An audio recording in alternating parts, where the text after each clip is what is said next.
اهلاوي طبعا. اهلاوي. اسالك سؤال في الكوره، لو جاوبت عليه هتكسب تيشيرت الاهلي. متفقين. مين اكتر لعيب عربي تسجيلا للاهداف في كاس العالم؟ رابح مجر. ثانيه بتاع المغرب اللي هو الجزائر. انا اجيبهم لك بلد انت هتنقي ولا ايه؟ ما تجيب لي حاجه مصري، حاجه من بلدك نعرفها، حاجه طيب. اوروبي، حاجه مصري. مين اكبر لعيب شارك في كاس العالم؟ عصام الحضري. يا ابن اللعيب.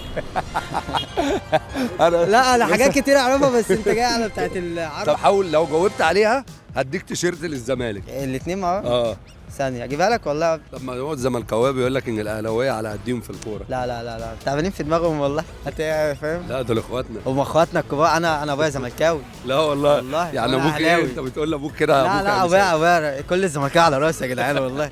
انا ما اقدرش اغلط في حد. جبت ورا بسرعه. ده الحاج.